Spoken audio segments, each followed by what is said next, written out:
My students, welcome back to my channel DC academy. तो आज के इस लेक्चर में हम बात करेंगे सिंटेक्स ऑफ नाउन के पार्ट सेकंड के बारे में। इससे पहले मैंने पार्ट 1 पढ़ाया था जिसमें आपको मैंने रूल 1, 2 और 3 बताया था, और आज मैं रूल नंबर 4 से चालू करूंगा।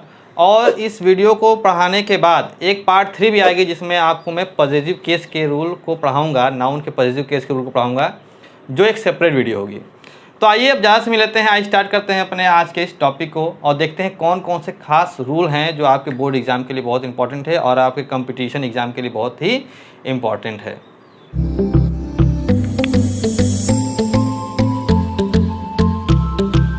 तो स्टूडेंट्स, आइए देखते हैं रूल नंबर 4 को। इससे पहले मैंने आपको रूल नंबर 1, 2, 3 पार्ट 1 में बताया था, तो मैं आज रूल नंबर 4 से चालू करूँगा पार्ट 2 की।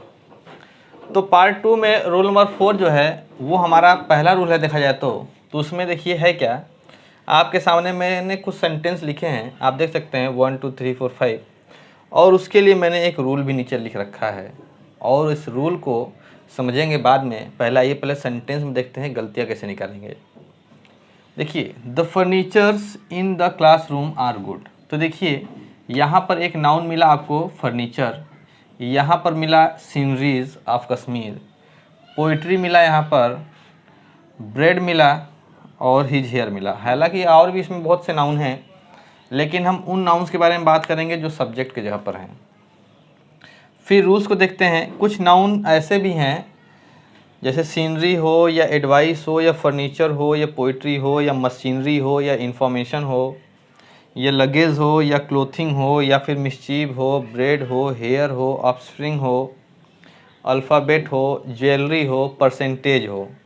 और भी बहुत से नाउन हैं जिसको मैंने नहीं यहाँ पर जिक्र किया है, क्योंकि इतना अगर आप सीख जाएंगे तो आप लगभग जो है बहुत सी गलतियाँ जो हैं फाइंड करने में जो है सक्षम हो जाएंगे।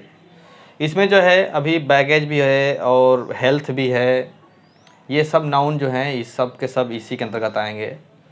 तो हम क्या करते हैं कि ये जो नाउन आपको दिख रहे हैं इसमें दो बातों का ध्यान रखना है। पहली बात कि ये हमेशा सिंगुलर में ही यूज होते हैं, यानी कि ये सब सिंगुलर सब्जेक्ट के जगह पर रहते हैं, यानी कि ये सिंगुलर नाउन है।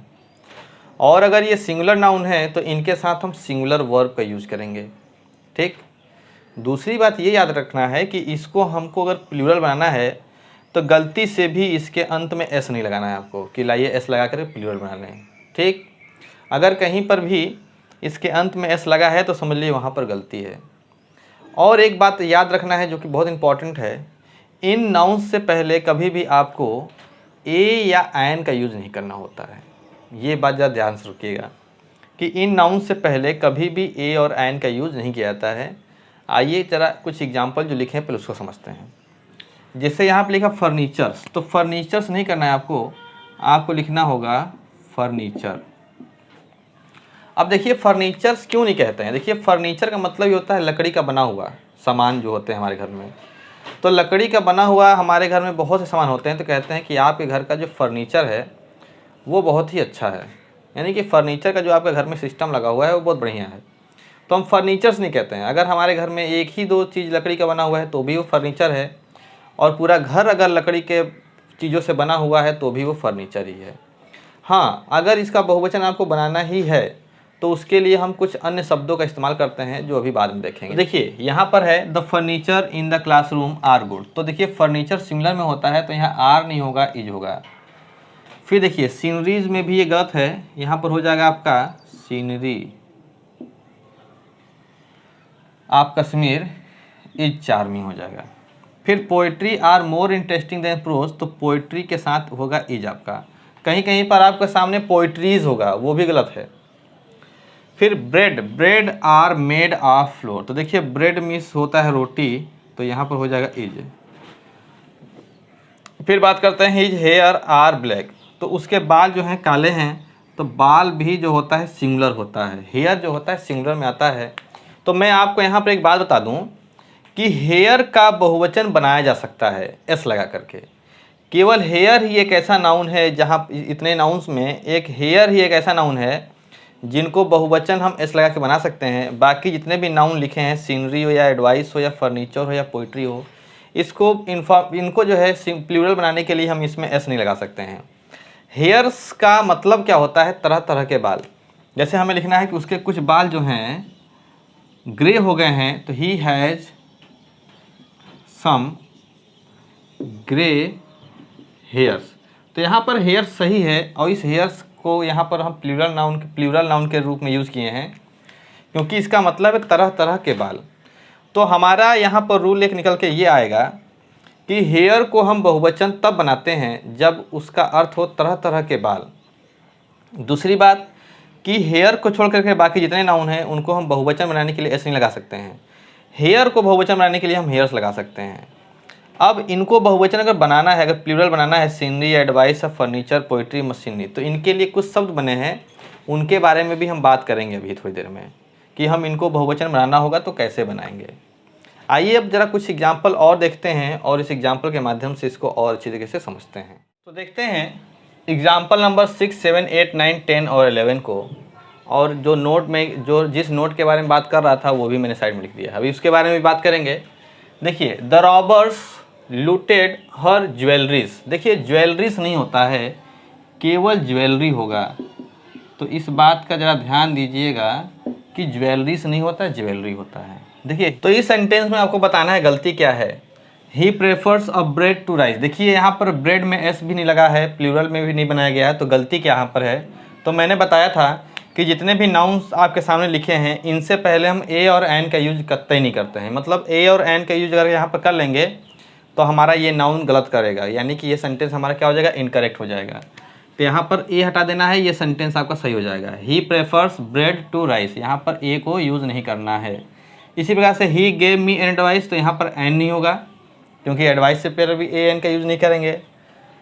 द का यूज हो सकता है। तो देखिए, he likes the poetries. Poetries नहीं होता है, पोइट्री होता है। He likes the poetry of kids.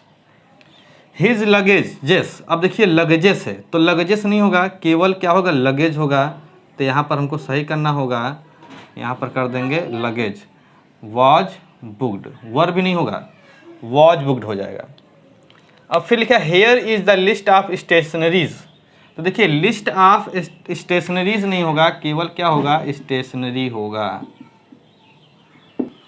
अब जरा एक बात को समझेंगे। जैसे यहाँ पर लगेजेस था, अगर मान लीजिए कि इसको हमको बहुवचन बनाना ही है, इन्फॉर्मेशन को अगर हमको बहुवचन बनाना ही है, एडवाइस को अगर बहुवचन में बनाना है, यानी कि अगर इन नाउन्स को अगर हमें प्लूरल का जो है प्लूरल का भाव देना है, यानी प्लूरल के रूप में अगर हमको बात करनी है इसको, तो हम क्या करते हैं?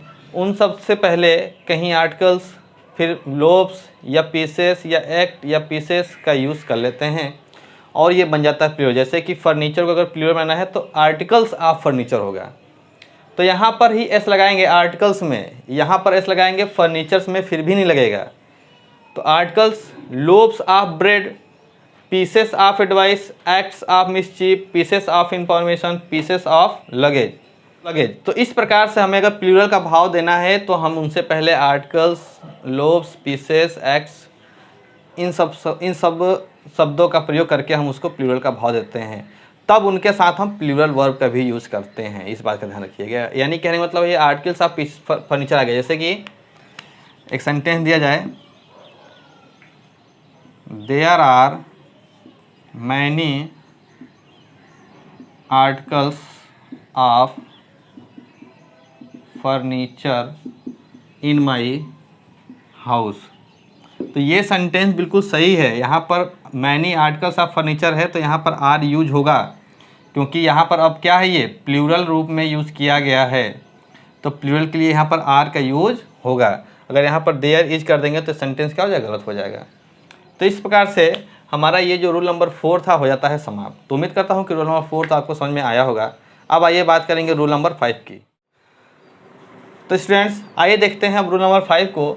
जो रूल नंबर 5 है हमारा, वो कलेक्टिव नाउन्स पर बेस्ड है, क्योंकि कलेक्टिव नाउन्स जो आमतौर पे होते हैं उनका हम यूज़ सिंगुलर नाउन के रूप में करते हैं, लेकिन कब हम इसका प्लूरल नाउन के रूप में यूज़ करते हैं, आइए उसको इस रूल के माध्यम से समझते हैं। देखिए, कलेक्टिव नाउन जैसे फैमिली हो या टीम हो या क्राउड हो या ज्यूरी हो या क्लब हो या कमेटी हो या क्रू हो या फिर यूनियन हो, क्लब हो, गवर्नमेंट हो, हर्ड हो, मॉब हो, ऑर्केस्ट्रा हो, etc। ये सब कलेक्टिव नाउन है। कलेक्टिव नाउन तो बहुत होते हैं, मैंने कुछ ही लिखे हैं कलेक्टिव नाउन। तो इन कलेक्टिव नाउन का प्रयोग वैसे तो सिंगुलर में होता है, किंतु इनका प्रयोग प्लूरल में तभी किया जाता है जब मतभेद दर्शाया जाए या फिर प्रत्येक सदस्य के बारे में कुछ कहा जाए। यानी कि इंडिविजुअली कुछ अलग अलग अगर बात की जाए इन सदस्यों, जैसे कि मान लीजिए कि फैमिली में कई सदस्य होते हैं, तो अगर उन फैमिली के सदस्यों के अलग अलग आदत के बारे में या अलग अलग उनके जो है शौक़ के बारे में बात करेंगे हम, तो वहाँ उसका यूज इंडिविजुअली करते हैं। तो ऐसे में क्या करते हैं, हम उसको हम प्लूरल नाउन मान लेते हैं। तो एग्जाम्पल के माध्यम से समझते हैं। इसे लिखा है my family is an ideal family. देखिए यहाँ पर एक यूनिट दिखा रहा है कि मेरी फैमिली जो है पूरी एक यूनिट है जो कि एक आइडियल फैमिली है। तो ये सेंटेंस करेक्ट है, इज का यूज़ हुआ है क्योंकि एक यूनिट दिखा रहा है। फिर कह रहा है my family are early risers, यानी कि मेरे फैमिली के जो लोग हैं वो अर्ली राइजर्स हैं, मतलब कि सुबह जल्दी उठने वाले हैं। यानी कि सभी लोग का अपना अपना एक टाइम है, लेकिन उठते सुबह जल्दी ही हैं। तो ये क्या है, प्रत्येक लोगों के बारे में बात किया जा रहा है, प्रत्येक सदस्य के बारे में कुछ कहा जा रहा है। तो यहाँ पर इंडिविजुअली यूज यहाँ पर हो रहा है। तो ऐसे कंडीशन में ये प्लूरल वर्ब होगा यहाँ पर, यानी कि यहाँ पर ये क्या है, प्लूरल नाउन है, और यहाँ पर ये क्या है, सिंगुलर नाउन है। कब, जब यूनिट के रूप में यूज होगा तो सिंगुलर नाउन, और जब प्लूरल के रूप में होगा तो फिर ये प्लूरल नाउन हो जाएगा स्टूडेंट्स। फिर देखिए थर्ड एग्जाम्पल को, the team is very strong. Team जो है बहुत ही स्ट्रॉन्ग है। तो पूरी एक यूनिट की बात की जा रही है, जो टीम में जितने भी सदस्य हैं उनको एक बना करके मिला करके यूनिट बनाई गई है, वो क्या है, बहुत ही स्ट्रॉन्ग है। फिर तो यहाँ पर टीम क्या है, सिंगुलर नाउन है, इसलिए इज का प्रयोग बिल्कुल सही है। फिर देखिए the team are quarrelling like children. अब टीम जो है बच्चों की तरह जो है झगड़ रही है आपस में। तो वहाँ के जो सदस्य हैं उनके सदस्यों के बारे में बात की, वो सब आपस में क्या हो रहे हैं, झगड़ रहे हैं। तो यहाँ पर भी जो यूज हुआ है, यहाँ पर टीम का यूज हुआ है वो इंडिविजुअल्स हुआ है। इसलिए हम क्या करते हैं, यहाँ पर टीम क्या है, प्लूरल नाउन है, तो हम यहाँ पर प्लूरल वर्ब का यूज़ करेंगे आर। ठीक, अब देखिए हमारा सेंटेंस जो आएगा एग्जाम में, वो एग्ज़ाम के पर्पज़ से सेंटेंस देखिए ऐसे आएगा, the committee were one. Committee जो थी वो क्या थी, एक थी, वन मीन्स एक थी, ऑन दिस पॉइंट, किसी मुद्दे पर एक थी।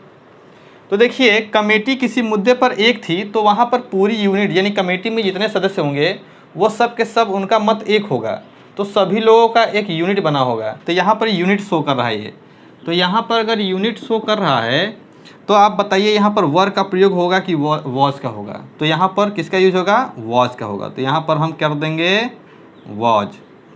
दूसरे सेंटेंस में देखिए लिखा है the committee was divided on this point. तो यानी कमेटी जो थी, यानी कमेटी के जो लोग थे डिवाइड हो गए, बंटवारा कर लिए, मतलब कि अलग अलग हो गए किसी मुद्दे पर। यानी किसी मुद्दे को लेकर के उन दोनों में, उन सभी लोगों में क्या हो गया, डिवाइड हो गए, वो सब लोग अलग अलग हो गए। तो ये सेपरेट इंडिविजुअली दर्शा रहा है, यानी कि मतभेद हो रहा है। देखिए जब मतभेद दर्शाया जाए, यानी आपस में मतभेद हो गया तो सब लोग अलग हो गए। तो ऐसे कंडीशन में हम ये क्या होता है, मतभेद हम कह सकते हैं, यहाँ पर मतभेद हो रहा है। तो मतभेद हो रहा है तो यहाँ पर वाज नहीं होगा, क्या होगा, वर होगा, क्योंकि यहाँ पर ये क्या हो गया, प्लूरल नाउन, और ये यहाँ पर क्या है, सिंगुलर नाउन। तो उम्मीद करता हूँ कि रूल नंबर 5 आपको अच्छे तरीके से समझ में आ गया है। तो आइए अब देखते हैं रूल नंबर 6 को। तो आइए स्टूडेंट्स अब देखते हैं रूल नंबर 6 को। देखिए रूल नंबर 6 क्या है कि संख्यावाची शब्द जैसे 1 2 3 4 5 6 7 8 जितनी भी संख्या आप गिन पाएँ वो सब संख्यावाची शब्द के साथ अगर कोई ये नाउन दिया हो, यानी कि पेयर दिया हो या कपल दिया हो या डजन दिया हो, स्कोर मीन्स होता है कौड़ी, इसको कौड़ी कहते हैं हिंदी में, जिसका मतलब होता है 20। कौड़ी का मतलब होता है 20। जैसे आप पसेरी का नाम सुनते होंगे, जैसे आम जैसे बिक रहा है इस समय 100 रुपये पसेरी, तो पसेरी का मतलब होता है 5 किलो। वैसे ही स्कोर यानी कौड़ी का मतलब होता है 20 kg, यानी 20 की संख्या, या फिर 100 हो या 1000 हो। यानी ये जितने भी आपके सामने नाउन लिखे हैं ये क्या है, अगर इनसे पहले कोई संख्यावाची शब्द यानी 1 2 3 4 5 6 7 अगर ये सब आ रहे हैं तो इनको कभी भी प्लूरल में नहीं बनाया जाता है, ये हमेशा सिंगुलर में ही होते हैं। इसका मतलब ये नहीं है कि 2 है 3 है तो 3 पेयर्स कर दें, 2 है तो 2 पेयर्स कर दें, कपल्स कर दें, ऐसा बिल्कुल नहीं करने की ज़रूरत है। इसको जो है हम प्लूरल नहीं बनाएंगे, कब, जब इनके साथ ये आए हो संख्यावाची शब्द। तो जब संख्यावाची शब्द ना आए हों तब हम इनको प्लूरल बना सकते हैं। यानी कि जब संख्यावाची आया हो तो ये सिंगुलर में रहेगा और संख्यावाची नहीं आया हो तो अब इसके साथ हम प्लूरल यानी कि एस लगा सकते हैं, इसको प्लूरल में बना सकते हैं। आइए एग्जाम्पल के माध्यम से समझते हैं। जैसे पहला सेंटेंस है ही बॉट 2 डजन्स, तो देखिए डजन्स नहीं होगा, क्यों नहीं होगा, क्योंकि इसके आगे क्या है 2 है, तो यहाँ पर केवल होगा dozen. Please lend me 500 rupees, तो देखिए हंड्रेड्स नहीं होगा, यहाँ पर क्या हो जाएगा स्टूडेंट्स आपका केवल 100 होगा। फिर यहाँ पे देखिए 100 of people war killed in the accident. अब देखिए यहाँ पर 100 तो दिया है, लेकिन 100 से पहले यानी 100 तो है लेकिन उसके पहले कोई संख्यावाची शब्द नहीं है, यानी इनसे पहले कोई संख्यावाची शब्द नहीं है, तब ये बहुवचन में होगा। यानी कि यहाँ पर 100 अगर केवल लिखा है तो फिर गलत हो जाएगा, तब आपका होगा यहाँ पर 100 of people were killed in the accident. और गलती से भी यहाँ पीपल्स मत करिएगा, क्योंकि पीपल्स का मतलब हो जाता है राष्ट्र, इसको भी ध्यान रखिएगा। पार्ट 1 मैंने रूल नंबर 1 में सबसे पहला एग्जाम्पल इसी बारे में बताया था। तो 100 कब होगा, जब इसके पहले कोई संख्यावाची शब्द नहीं दिया हो, तो इस बात का ज़रा ध्यान रखिएगा। फिर फोर्थ सेंटेंस की बात कर लें, his age is 2 scores and 5। 2 scores का मतलब 20 2 मतलब 2 scores मतलब 20, तो 2 यहाँ पर और 20 यहाँ पर, 2 और 20 कितना हो जाएगा 45, यानी उसकी उम्र जो है 45 ईयर है। तो यहाँ पर गलती स्कोर्स की है, यहाँ पर केवल और केवल स्कोर होगा आपका। तो ये था रूल नंबर 6। तो स्टूडेंट्स अब देखते हैं अपने रूल नंबर 7 को, और रूल नंबर 7 आपके लिए ज़्यादा इंपॉर्टेंट रहेगा। ये जो नाउन्स आपको दिख रहे हैं ढेर सारे, ये सारे नाउन्स जो हैं प्लूरल में यूज़ किए जाने वाले नाउन हैं, भले ही देखने में आपके सामने एक हों। जैसे कि ये है सीजर, सीजर से मीन्स होता है कैंची। अब कैंची हमारे सामने एक होती है, लेकिन हम इसका यूज़ जब करेंगे यानी इनके साथ जब वर्ब यूज़ करेंगे वो होगा हमारा प्लूरल। ऐसा इसलिए क्योंकि इसके 2 पार्ट एक ही जैसे होते हैं, जैसे कैंची हो या फिर तराजू हो, इसमें भी 2 पार्ट एक ही जैसे होते हैं, वो 2 पार्ट से मिलकर बने होते हैं जो सेम होते हैं, इसीलिए हम इनके साथ एस भी लगाते हैं और इनका यूज जो होता है प्लूरल में करते हैं। तो ये जितने भी यंत्र औजार आपको दिख रहे हैं, scissors, scales, spectacles, tongs, glasses, goggles, pincers, pliers, binoculars, इन सब का यूज हम प्लूरल नाउन के रूप में करेंगे और इनके साथ प्लूरल वर्ब का यूज करेंगे। वैसे ही वस्त्र और पोशाक जो हमारी पहनावा होती हैं, पहनने वाले जो कपड़े होते हैं, पैंट्स, शॉर्ट्स, ट्राउजर्स, ब्रीचर्स, नेकर्स, इन सब का यूज हम प्लूरल में करेंगे। और शरीर के अंग जैसे इंटेस्टाइन्स हो गया, बॉयल्स हो गया, इंट्राइल्स हो गया, इन सब का भी यूज हम प्लूरल में है। और 4th नंबर देख लें कुछ अननाउन्स। तो कुछ अननाउन जैसे alms, arms, arrears, damages, particulars, marks, series, spirits. देखिए इसमें जिस पे मार्क लगा है, जैसे मार्क्स, अल्म्स, स्पिरिट्स और थैंक्स, ये ज़्यादा इंपॉर्टेंट होगा, रिचेस। तो इन सब का यूज हम प्लूरल नाउन के रूप में करते हैं और इनके साथ इसीलिए हम प्लूरल वर्ब का यूज़ करते हैं। तो इस रूल को आप ध्यान रखिएगा और इसको आप याद कर लीजिएगा। तो आइए ज़रा अब कुछ एग्जाम्पल के माध्यम से इनके नाउन्स, इनके यूजेस को समझ लेते हैं। कुछ एग्जाम्पल्स है इसके करते हैं। तो स्टूडेंट्स अब देखते हैं इसके कुछ एग्जाम्पल्स को। तो मैंने आपके सामने 5 एग्जाम्पल्स लिखे हैं जिसमें आपको करेक्शन बताना है। तो पहला सेंटेंस देख सकते हैं, हर स्पेक्टिकल्स इज वेरी ब्यूटीफुल। तो यहाँ पर हो जाएगा आर, क्योंकि ये होता है प्लूरल नाउन, तो प्लूरल नाउन के साथ हमें लगाना होगा प्लूरल वर्ब। देखिए माई सीजर्स, तो सीजर्स भी होता है प्लूरल नाउन, तो यहाँ पर हो जाएगा आर। अल्स माने होता है भीख। Was given to the beggar, मैंने कहा था इसके साथ आपको लगाना है प्लूरल वर्ब, यहाँ पर देखिए लिखा हुआ है, तो ये हो जाएगा वर्ब। फिर देखिए रिचेस, रिचेस माने होता है धन या संपत्ति, तो रिचेस यानी धन के जो है पंख होते हैं, तो यहाँ पर भी हैज नहीं होगा, क्या हो जाएगा आपका है, क्योंकि रिचेस भी आपका जो है इसमें मिलेगा। ये देखिए यहाँ पर रिचेस। फिर लास्ट सेंटेंस है हिज ट्राउज़र इज डर्टी। आपका सेंटेंस ये आपको सही लग रहा होगा, पर इसमें देखिए कई गलतियाँ हैं। देखिए पहली बात तो ट्राउज़र नहीं होगा, हमेशा ट्राउजर्स होगा, और उसके बाद ये इज नहीं होगा, आर होगा। तो यहाँ पर 2 मैंने गलतियाँ की थी। तो इस प्रकार से ये रूल नंबर 7 आपका हो जाता है समाप्त। तो उम्मीद करता हूँ कि रूल नंबर 7 और उसके एग्जाम्पल समझ में आए होंगे। आइए अब देखते हैं रूल नंबर 8 और 9 को। आइए अब देखते हैं रूल नंबर 8 और रूल नंबर 9 को। तो देखिए रूल नंबर 8 और रूल नंबर 9 के लिए मैंने अभी कोई रूल नहीं लिखा है, क्योंकि इसका रूल बहुत ही आसान है, आपको मैं एग्जाम्पल के माध्यम से ही रूल बता दूंगा। तो देखिए रूल नंबर 8 का जो सेंटेंस है पहला, देखिए ही रैन 5 माइल्स रेस। अब इसको अगर करेक्शन करना है तो क्या इसमें गलती होगी। दूसरे सेंटेंस में लिखा है सी हैज 5 रुपीज़ नोट, इसमें बताना है क्या गलती होगी। तो देखिए यहाँ पर देखिए ये 5 माइल्स को और यहाँ पे देखिए 5 रुपीज़ को, ये देखिए ये दो वर्ड से मिलकर के बना हुआ एक एडजेक्टिव का कार्य कर रहा है। ये नाउन जो है एक एडजेक्टिव का काम कर रहा है और ये कंपाउंड वर्ड या संयुक्त शब्द हैं। ये संयुक्त शब्द हैं या फिर इनको हम कहते हैं कंपाउंड वर्ड्स। कंपाउंड वर्ड्स ये क्या करते हैं, ये एक एडजेक्टिव का कार्य करते हैं। यानी कि नोट कैसा है, 5 रुपीज़, 5 रुपीज़ का नोट है। तो हम इसमें करते क्या है, इसका रूल ये बनता है कि जब कभी दो नाउन संयुक्त होकर के यानी कंपाउंड होकर के किसी एडजेक्टिव का काम करें तो वो हमेशा सिंगुलर में लिखा जाएगा। सिंगुलर में लिखा जाएगा कहने का मतलब ये है, अगर इसको हम करेक्शन करें इसका तो ये बनेगा ही रैन 5 माइल रेस।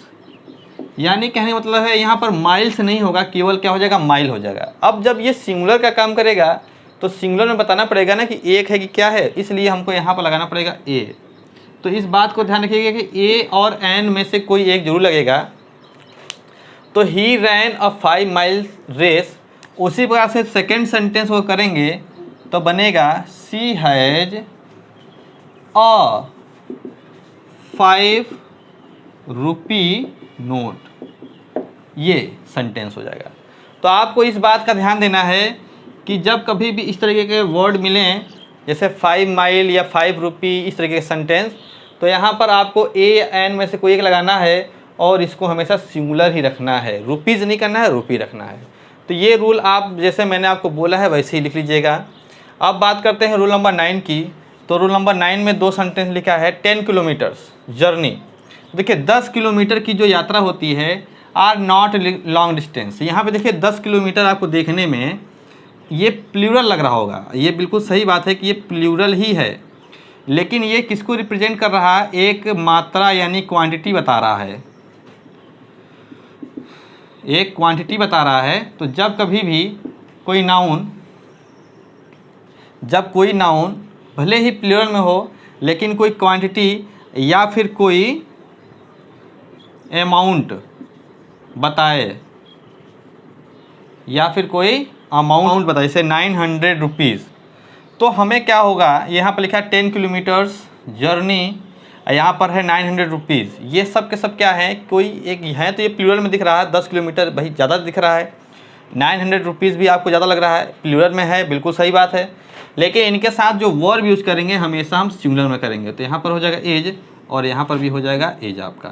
तो यहाँ पर रूल क्या बनता है कि जब कोई प्लूरल नाउन कोई मात्रा यानी क्वांटिटी या कोई अमाउंट को रिप्रेजेंट करे, भले ही वो देखने में प्लूरल लग रहा हो, प्लूरल है, तो इनके साथ फिर भी इनके साथ हम सिंगुलर वर्ब का यूज़ करते हैं। यहाँ पर रूल निकल के क्या आता है कि जब कोई प्लूरल नाउन कोई मात्रा या फिर कोई रकम को प्रदर्शित करे तो उस प्लूरल नाउन के साथ हम सिंगुलर वर्ब का यूज करते हैं।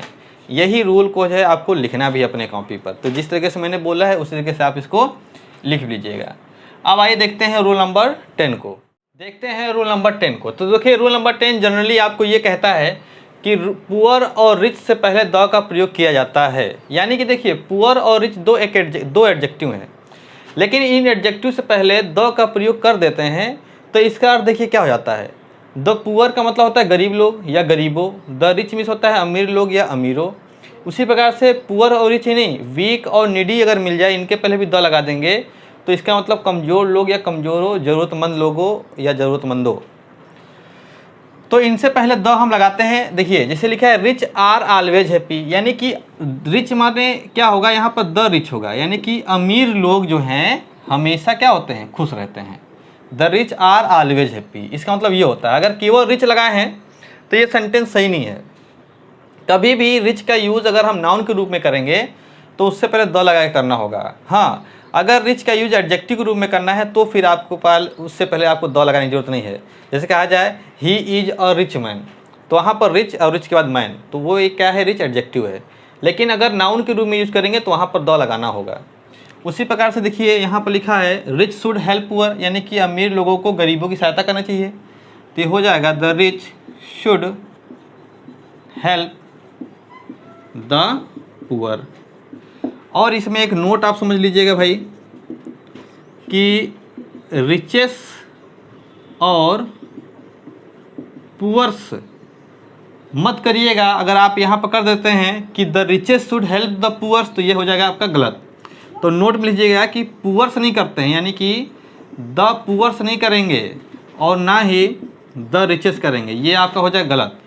ठीक, तो इसको नोट करने की ज़रूरत है आप लोगों को। तो इसको आप नोट कर लीजिएगा कि कभी भी पुअर्स नहीं होगा। आपके सेंटेंस में पुअर्स भी लिख के आ सकता है, तो वहाँ से पुअर्स में से एस हटाइएगा और केवल द पुअर करिएगा। तो इस प्रकार से रूल नंबर 10 हो जाता है आपका समाप्त। एक रूल और है अभी, रूल नंबर 11, आइए उसको भी देख लेते हैं। तो देखिए स्टूडेंट्स, रूल नंबर 11 कहता है कि सिंगुलर कॉमन नाउन से पहले हमेशा आर्टिकल या एडजेक्टिव का प्रयोग किया जाता है। सिंगुलर कॉमन नाउन, यानी देखिए यहाँ पर एक टीचर क्या है, कॉमन नाउन है। टीचर एक कॉमन नाउन है और यहाँ पर सिंगुलर भी है। अगर ये प्लूरल होता तो टीचर्स होता। तो जितने भी सिंगुलर कॉमन नाउन होते हैं उनसे पहले किसी न किसी आर्टिकल या फिर किसी न किसी एडजेक्टिव का यूज किया जाता है। जैसे कि यहाँ पर गर्ल एक कॉमन नाउन है और ये सिंगुलर में है, तो इनसे पहले किसी न किसी आर्टिकल और किसी न किसी एडजेक्टिव का यूज होना जरूरी होता है। तो आप किसी भी आर्टिकल का यहाँ पर या किसी एडजेक्टिव का यूज कर सकते हैं। हम लिख सकते हैं the teacher said on a chair,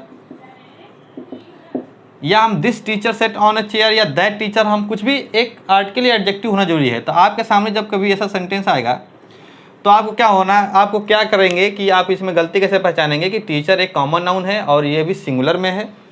तो सिंगुलर में है तो इससे पहले कोई आर्टिकल या एडजेक्टिव का यूज होना चाहिए था। जैसे यहाँ पर देखिए चेयर है, तो चेयर भी एक कॉमन नाउन है और कॉमन नाउन के साथ साथ ये सिंगुलर भी है। तो सिंगुलर है तो इसके पहले किसी आर्टिकल या एडजेक्टिव का यूज होना चाहिए था। देखिए पहले से यहाँ पर ए इसने दिया था, तो ए दिया था तो कोई बात नहीं, यहाँ नहीं दिया था तो यहाँ पर हमने लिख दिया। अब जैसे गर्ल इज एन आर्टिस्ट, तो हम यहाँ लिख सकते हैं दैट गर्ल, वह लड़की जो है क्या है, आर्टिस्ट है, एक आर्टिस्ट है। तो कभी भी सिंगुलर कॉमन नाउन से पहले हम किसी न किसी आर्टिकल या एडजेक्टिव का यूज जरूर करते हैं। तो स्टूडेंट्स, इस प्रकार से आपका जो है सिंटेक्स ऑफ नाउन का पार्ट 2 जो है आज समाप्त होता है। तो यहाँ पर मैं आपको बता दूं कि अभी एक पार्ट 3 भी आएगा जिसमें मैं आपको पॉजिटिव केस के बारे में बताऊंगा। तो वो एक सेपरेट टॉपिक होगा, वो एक अलग से टॉपिक पढ़ाऊंगा जिसमें नाउन के पॉजिटिव केस के बारे में बताऊंगा, जिसमें आपको एपॉस्ट्रॉफी एस के यूज़ बताऊंगा और इसके साथ होने वाले वर्ब के यूज़ के बारे में बताऊंगा। कहाँ पर एपॉस्ट्रॉफी यूज होता है, कहाँ पर ऑफ का यूज़ किया जाता है, ये सारे रूल्स हम देखेंगे पार्ट 3 में, सिंटेक्स ऑफ नाउन पार्ट 3 में। तो उम्मीद करता हूँ आज का वीडियो मेरा आपको अच्छा लगा होगा। अगर अच्छा लगा है तो लाइक करें, अगर नहीं है तो सब्सक्राइब करें और अपने दोस्तों को शेयर करें। Thanks for watching.